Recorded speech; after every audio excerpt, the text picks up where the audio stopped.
자, 그러면 이제 1부 한번 시작해 봐야 되겠죠. 목동에서 달려오셨습니다. 양승범 팀장님 나오셨습니다. 어서 오세요. 반갑습니다. 네, 안녕하세요. 네, 안녕하십니까. 아니 양 팀장님이 방송 전에 저한테 꿀을 선물을 해주셨어요. 꿀을. 와, 지금 오늘 유달리 목소리가 초롱초롱하지 않나요? 아닌가? 꿀상대 허니보이스입니다. 근데 우리 양 팀장님도 꿀을 마셨다는.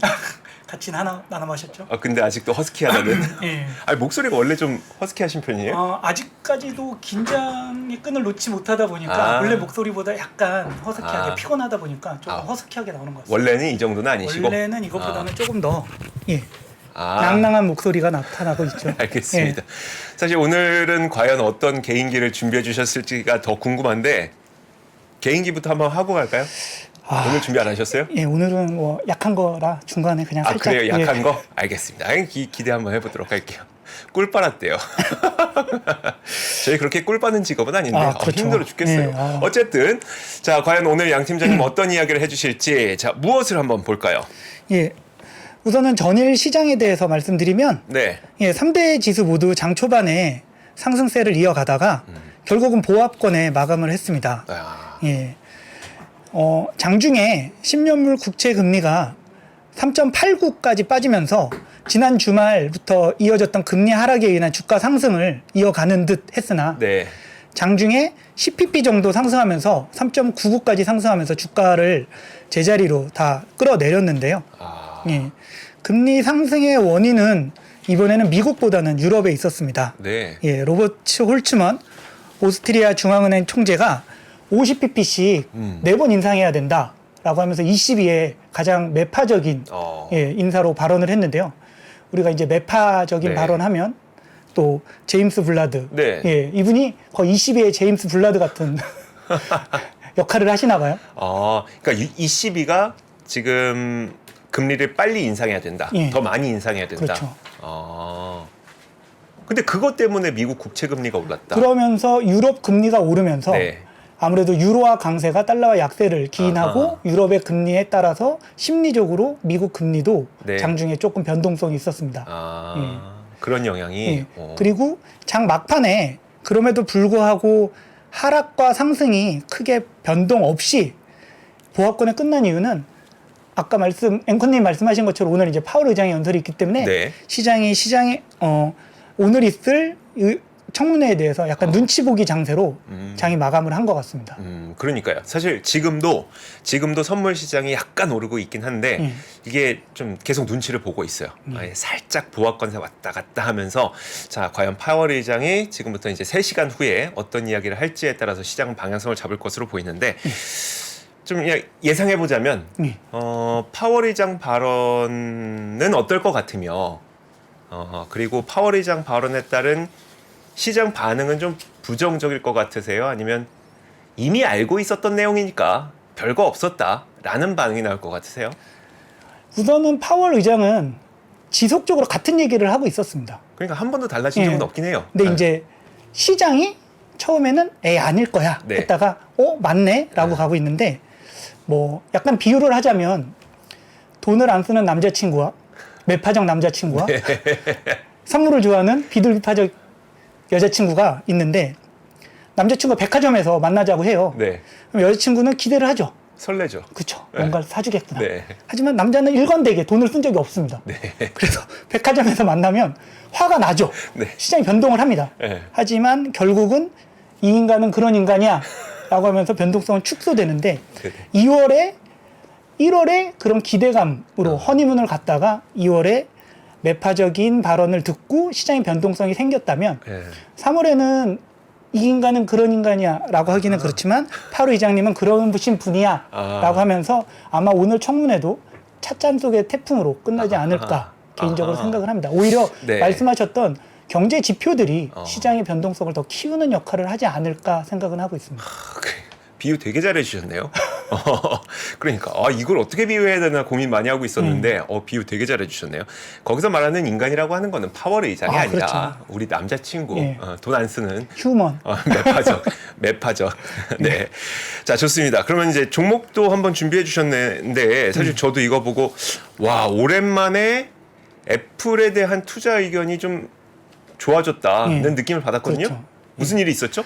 우선 증권가에서 네. 이 연예인 걱정하고 애플 걱정은 하지 마라 라는 얘기가 있습니다. 네. 뭐 애플이 단 한 번도 주가가 대세 하락한 적이 없고 맞아요. 투자자들을 실망시킨 적이 없는데 어제도 이제 장 초반에 2% 넘는 상승세를 보이다가 결국은 시장이 밀리면서 보합권에 이제 153달러 정도 시초가에 마감을 했는데 어제 6년 만에 골드만삭스에서 애플을 사라라는 매수견이 나왔습니다. 네. 예, 목표가가 심지어 199달러를 제시했는데요. 애플의 역사적 신고가가 181달러인 것을 감안하면 네. 예, 역사적 신고가를 돌파하는 성장이 나올 거다라고 보는 것 같습니다. 이제 어제 종가 대비해서도 30%의 상승 여력이 있는데요.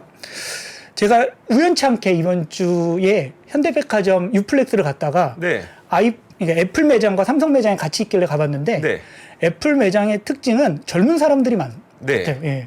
그러니까 이 젊은 유저들이 이 상품에 대한 브랜드 로열티가 굉장히 높고 한번 애플의 유니버스에 들어오면 네. 안드로이드나 다른 제품으로 넘어가기가 굉장히 어렵거든요. 네네. 그러니까 골드만삭스는 이 점을 주목한 것 같습니다. 시장 서비스, 그러니까 프로덕트 사업 부분보다는 서비스 사업 부분에 역량을 더 보고 있는데요. 자료를 잠시만 띄워주시면 네. 한번 보죠. 예. 애플이 2022년 12월에 분기 매출을 발표했을 때 프로덕트 매출과 서비스 매출이 있는데 프로덕트 매출은 제품 매출이 약 7.7% 감소를 했습니다. 네네. 예, 이거는 뭐 팀쿡이 언급했지만 강달러에 의한 효과도 있고 중국의 코로나로 인한 공급 제약적인 부분도 있고 글로벌 경기 침체로 인한 수요 약세도 있었는데 서비스 부분은 그럼에도 불구하고 6% 넘는 성장세를 보여줬죠. 그러면서 골드만삭스는 2026년까지 이 서비스 부분이 연평균 11% 이상 성장할 거다라고 보고 있는데요. 이 부분을 강조하면서 199달러를 제시한 것 같습니다.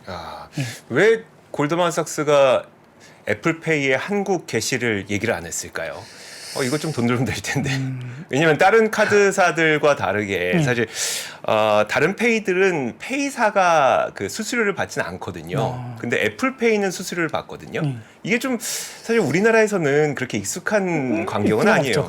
왜냐하면 어차피 수수료 내봐야 이제 보통 대부분 카드사에서 좀 부담하고 가맹점에서 좀 부담하는 게 대부분이니까. 근데 애플페이의 경우에는 사실 이게 좀 다른 사업 구조라고 들었거든요. 그래서 가맹점도 내는데 이거를 이제 페이사도 내야 된다.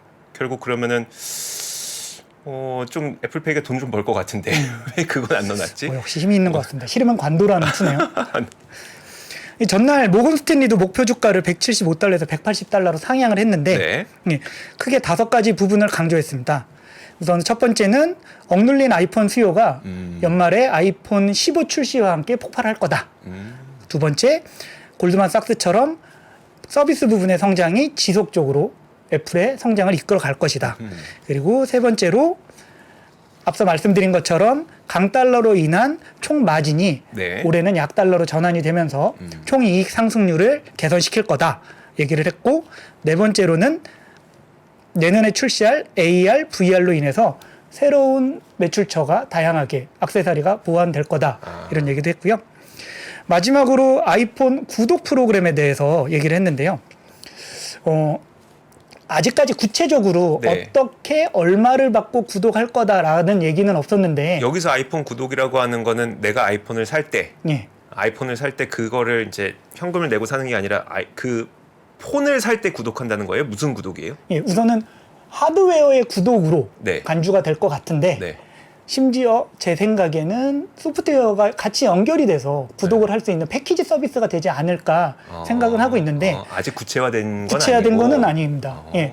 그런데 모두에 말씀드린 것처럼 젊은 층들이 지금 아이폰을 선호하는데 목돈을 주고 큰 돈을 주고 아이폰을 사기가 굉장히 좀 꺼려지거든요. 예.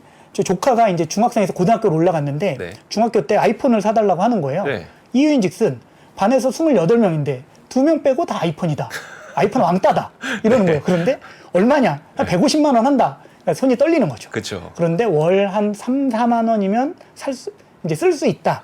이렇게 오히려 젊은 층들을 타겟으로 하거나 소프트웨어, 서비스 부분을 패키지로 묶어서 구독료를 받는다면 모건 스탠리가 얘기한 것처럼 시장 가치를 1조 이상 증대하는 새로운 모델이 될 수도 있을 것 같습니다. 그래요? 아니 근데 우리나라도 사실 우리나라도 보조금 불법 보조금 말고는 요즘에 보조금 받기가 좀 어려우니까 그런 게 있는데 근데 미국이나 이런 쪽에서도 그 통신사에서 연결돼서 그런 거 있지 않아요? 그렇기는 한데 이건 이제 할부인 네. 거고요. 네. 구독 서비스를 하게 되면 이제 신폰이 나올 때마다 새로운 폰으로 교체를 할 수도 있습니다.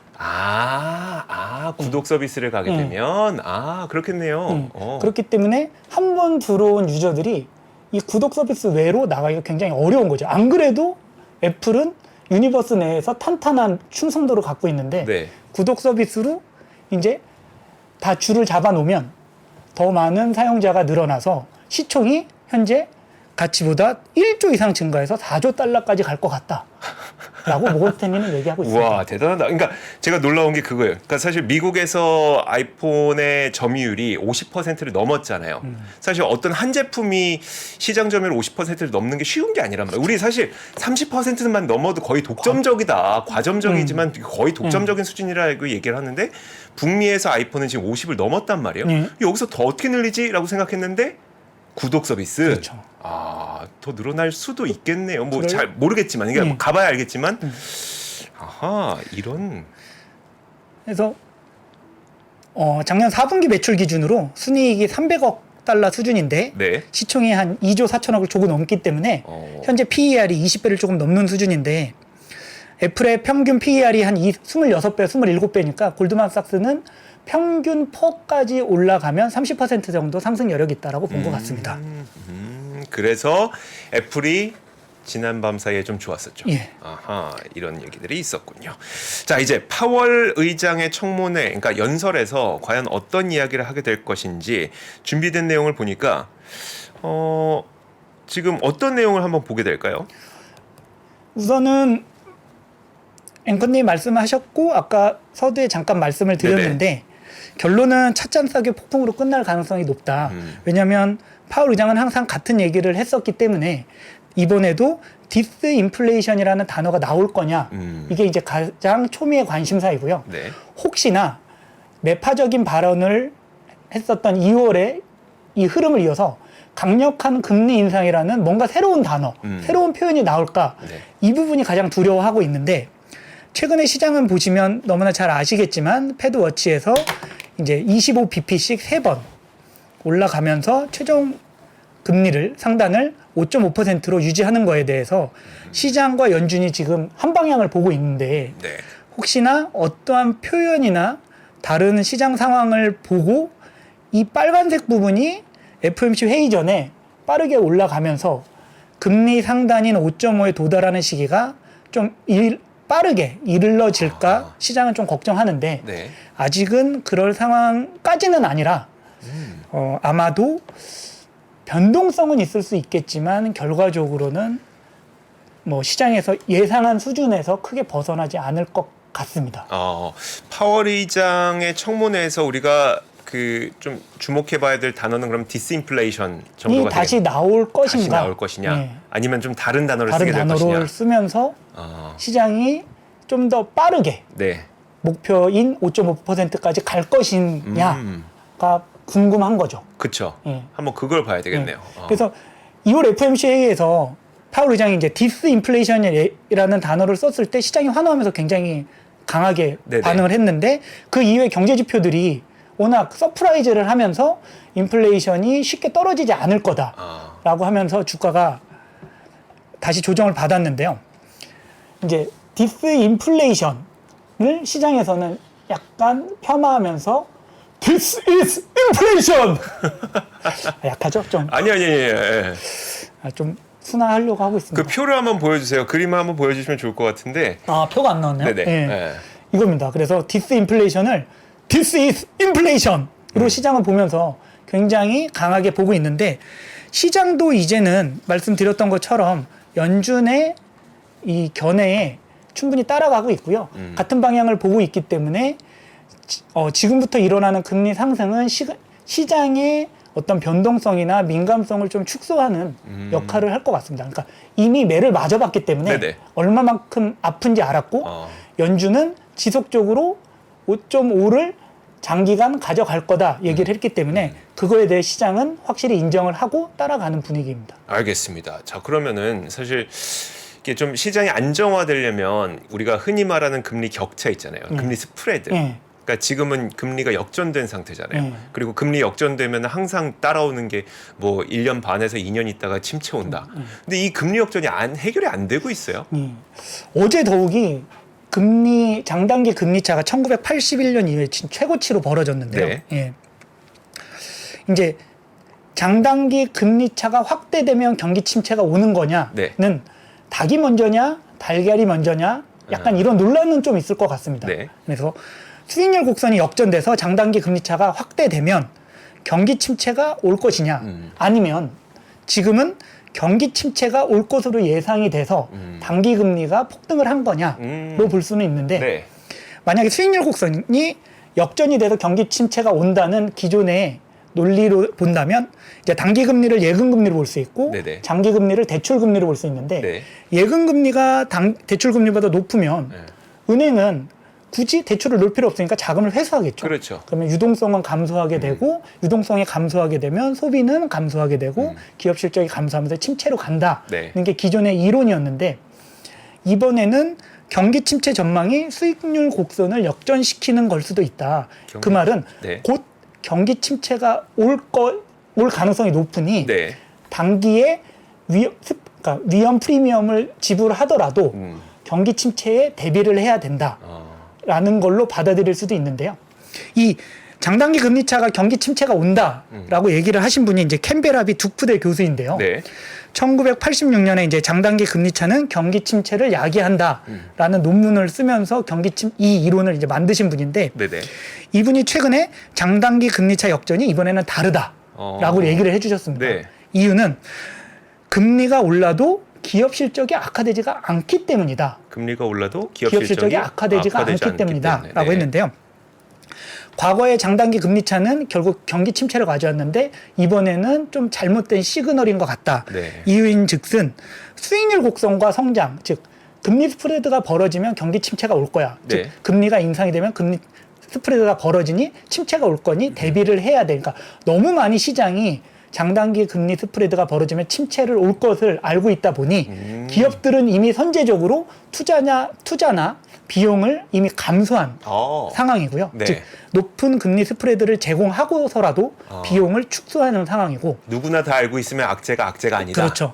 그리고 심지어 금리가 올라가면서 인플레이션율이랑 가격 효과로 네. 기업 실적이 매출이 그렇게 줄지도 않았습니다. 그랬죠. 예, 더욱이 소비 측면에 있어서도 네. 고용이 워낙 탄탄하다 보니까 소득과 소비가 좋고 수요 측면에서도 탄탄하다 보니 기업 실적이 이번에는 망가지지 않아서 이번에 금리 스프레드는 경기 침체를 가져오지 않을 거다라고 이거를 만든 사람이 얘기를 했습니다. 다시 한번 누구라고요? 그게? 그분이? 캠벨 하비 듀크대 교수입니다. 캠벨 하비 듀크대 교수가 무엇을 만들었다고요? 예, 1986년에 네. 장단기 금리차가 역전되면 수익률 곡선이 역전되면 경기 침체가 온다라는 논문을 쓰신 분입니다. 아, 그분이 예.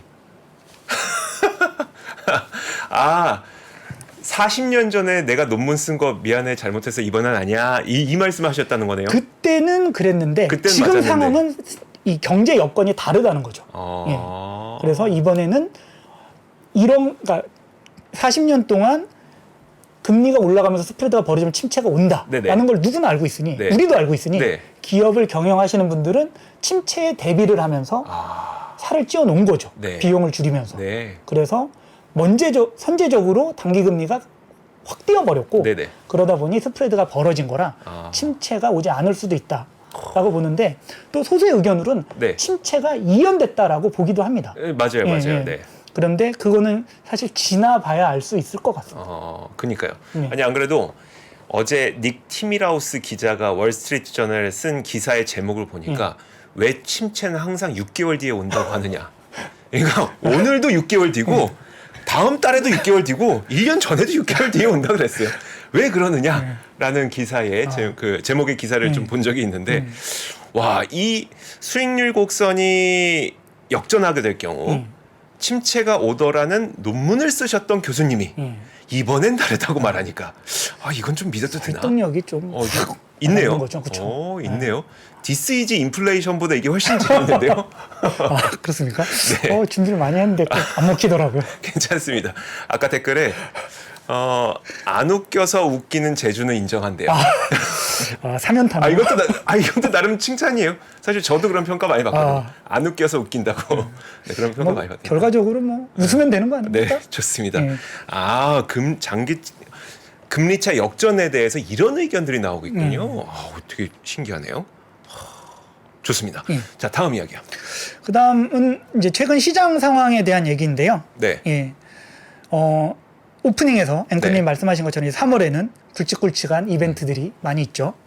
그런데 이제 시장의 특징은 최근에 10년물 국채 금리가 4%까지 올라왔음에도 불구하고 주가가 크게 조정받지 않았습니다. 자료 화면 한번 띄워주시면 작년과 같이 4% 넘을 때는 주가가 성장주 위주의 나스닥이 금리가 오를 때마다 큰 폭으로 하락을 했습니다. 예. 이 초록색 선이 10년물 국채 금리이고 회색 선이 나스닥 지수인데요. 예.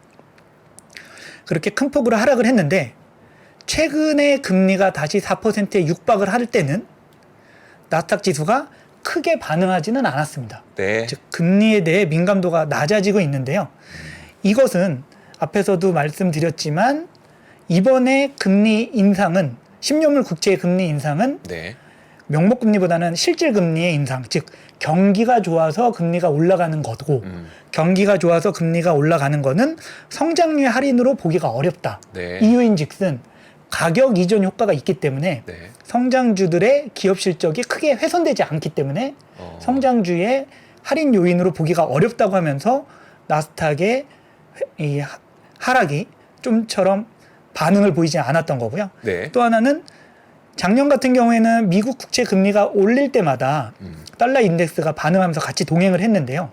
작년에 금리 인상은 물가를 잡기 위한 기준금리 인상에 선행해서 시장금리가 먼저 반응을 하는 거였기 때문에 물가를 잡기 위한 금리 인상 그리고 그 다른 나라들보다 선제적으로 금리를 인상한 달러의 강세였다면 올해는 다른 나라들도 특히 유로존의 금리 인상 말씀드린 것처럼 빠른 금리 인상으로 유로화의 강세가 달러의 강세를 조금 붙잡고 있는 즉 금리 인상에 따른 시장의 민감도가 많이 낮아져 있는 상황입니다. 그러니까 쉽게 말하면 원래 작년에는 금리가 올라가다 보니까 달러 수요가 너무 많아져서 달러 급등이 나타났고 달러 급등 때문에 미국 기업은 물론이고 다른 기업들까지 다 이렇게 좀 안 좋은 모습을 보였었는데 이번에는 그 금리가 올라도 유로화 때문에 달러 급등이 나타나지 않아서 그래서 시장 반응도 그렇게 크지 않았다는 거네요. 민감도가 좀 낮아졌다는 거고요.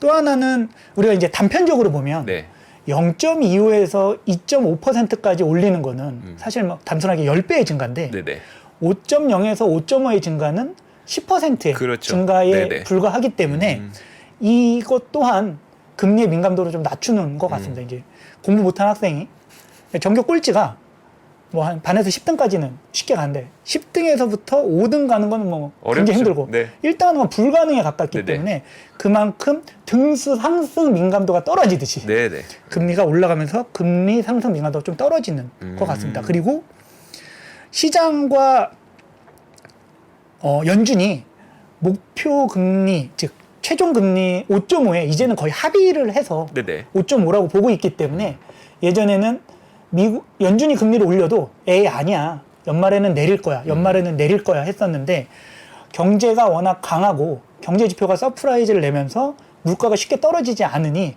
시장도 연준의 의견에 이제 동참을 했고요. 연준은 이제 매파적인 발언을 계속 쏟아내면서 시장아 그렇지 않아 했는데 결국은 연준에 맞서지 마라 라는 말이 이번에도 좀 맞은 것 같습니다. 그러면 사실 시장이 금리에 대한 민감도가 상당히 떨어진 상태에서 금리는 상당히 높은 거잖아요. 그리고 이 금리는 연말까지 계속 이어질 가능성은 좀 높고 자 그러면 이런 상태에서 시장은 뭐 3월, 4월 이후에 좀 오를 것 같으세요? 좀 아닐 것 같으세요? 제가 생각하는 4월 시장은 좀 반등 가능성이 좀 높아 보입니다.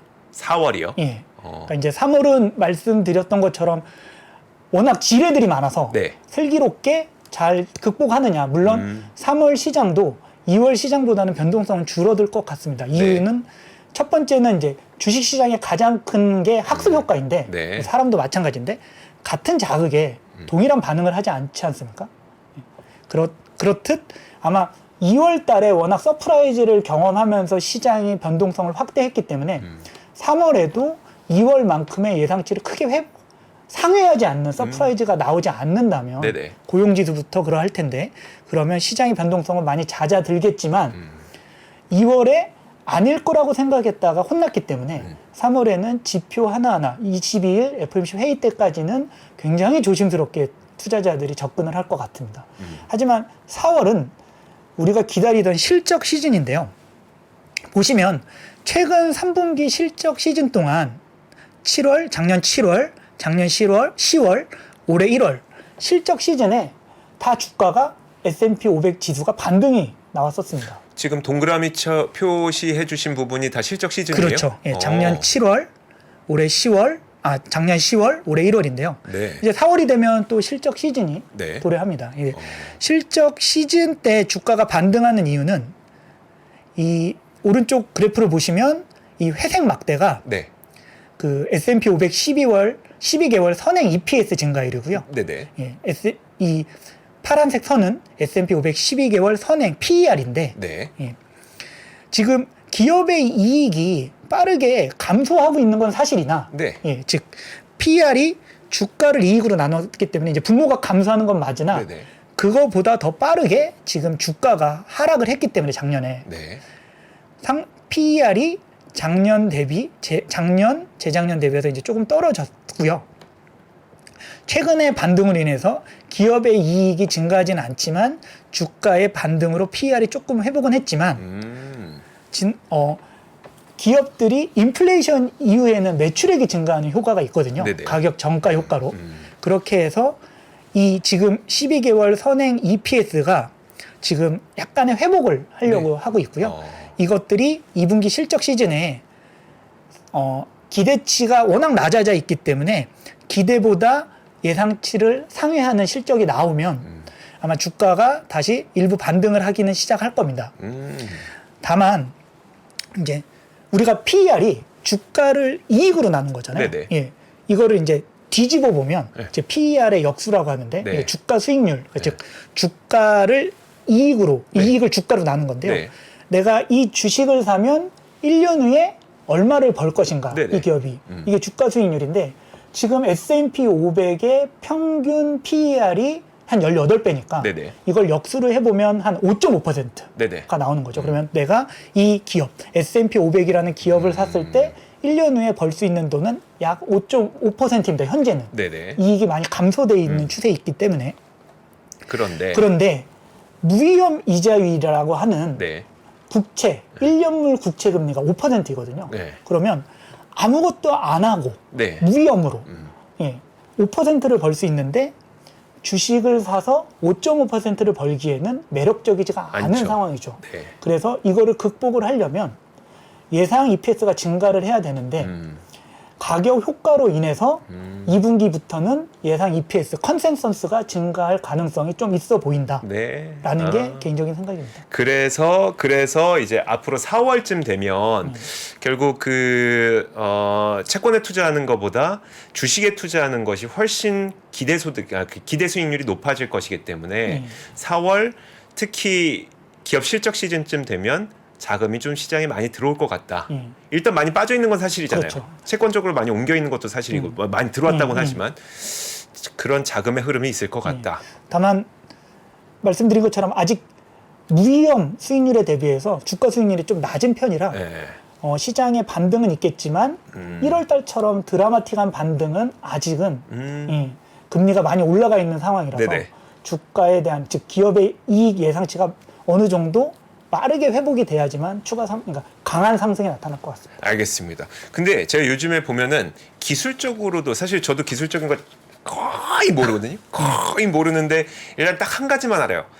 월가에서는 50일하고 200일은 본다. 뭐 딴 건 몰라도 50일하고 200일은 보는데 이게 50일이 한 개 분기, 그다음에 200일이 1년치를 보는 거잖아요. 그래서 한 개 분기 내지는 1년치의 주가 움직임 정도는 월가에서도 보더라. 근데 요즘에 보면 그 200일 되게 잘 지키더라고요. 이 증권가에서는 특히 이제 증권사 직원들은 이제 아무래도 차트를 많이 보게 되는데 네네. 약간 부적과 같습니다. 좀 올라갈 것 같은 차트들이 보이거든요. 네네. 그래서 지금 200일선 지금 2023년 현재의 S&P 500 주가를 보면 최근에 200일선을 돌파하고 지지를 받았다라는 얘기를 지난주에 굉장히 많이 했습니다. 네. 사실 저 200일선을 깰 거냐 지킬 거냐에 대해서는 논란이 많았는데 결과적으로는 지켰죠. 네. 그러면 200일선 장기적으로 추세 하락을 하다가 추세 하락한다는 거는 지지선을 못 뚫고 빠지고 못 뚫고 빠지고 하다가 뚫고 지지를 받아서 스프링처럼 튀어 올랐을 때 과거를 보면 2015년은 사실 하락하는 이 강도가 좀 약했기 때문에 좀 덜하긴 하지만 그래도 2015년에 이 상승폭을 뚫었을 때 2016년 3월에 돌파를 했는데요. 2018년 10월까지 32개월 상승 추세를 이어갔습니다. 200일선을 깨지 않고 계속 상승을 한 거죠. 2009년은 물론 이게 이제 2009년은 추세적으로 하락하다가 돌파를 한 올해랑 조금 비슷한 그림인데요. 기술적으로 2009년 6월에는 상승 돌파 후에 2010년 4월까지 11개월 상승 추세를 이어갔고요. 2003년에도 4월에 200일선을 돌파했는데 이때는 심지어 지지 없이 바로 강하게 돌파를 했고요. 2004년 7월까지 15개월간 상승을 했습니다. 기술적 지표가 앵커님 말씀하신 것처럼 꼭 맞는 거는 아니고 다양한 기법들이 있지만 과거가 좀 미래를 대변해줬으면 좋겠다라는 바람으로 한번 준비해봤습니다. 알겠습니다. 자, 저희가 기술적으로는 뭐 보통 보이지는 않아요. 왜냐하면 이제 뭐 기술이라고 하는 거는 저도 옆에서 이제 그 선물하시는 분도 계시고 하는데 기술만 갖고는 안 되더라고요. 그리고 그 기술을 이용해서 몇 가지 지표들을 자신이 어떤 모델링을 만들어 놓고 그 모델에서 나오는 신호를 철저하게 지킬 때 장기 수익률이 좋아지는 그런 효과를 보기 때문에 단순히 뭐 지금 200일 지켰네 막 이런 얘기는 아니지만 과거에도 신기하게도 이게 장기 이평선이 200일 이평선은 잘 지켜줬더라라는 걸 봤을 때 이번에 지켜줬다? 좀 한번 기대해 보자. 그 정도의 기대감? 그렇죠. 물론 파월 의장이 무슨 말을 하느냐, 또 고용이 어떻게 나오느냐에 따라서 완전 달라질 수도 있겠습니다만 어쨌든 지금까지는 좀 희망이 보인다. 그렇죠. 부적과 같다고 말씀드렸는데 부적이 있다고 서울대를 가질 못하죠.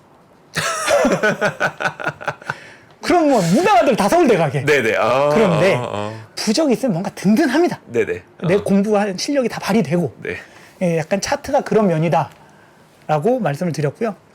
이제 마지막으로 말씀드리고 싶은 건 방금 이제 차트를 말씀드렸는데 2023년 올해 차트가 과거에 이평선을 뚫었을 때처럼 붕어빵과 같은 차트가 되기를 진심으로 바라고 있습니다. 저도 바라보겠습니다. 자, 오늘 목동에서 오신 양승범 팀장님 오늘은 여기서 보내드리도록 할게요. 고맙습니다. 감사합니다. 장 시작 전부터 종료까지 쏟아지는 수많은 뉴스와 정보들. 이 중에서 어떤 것이 투자에 정말 도움이 되는 정보일까요? 3프로의 증시 셔터맨 박근영 마스터가 직접 정보를 선별하고 투자의 힌트를 드립니다. 시간도 아끼고 투자 아이디어도 얻는 시간, 박근영 부장의 마켓 힌트와 함께 하세요. 자세한 사항은 3프로 TV 앱과 홈페이지를 확인하세요.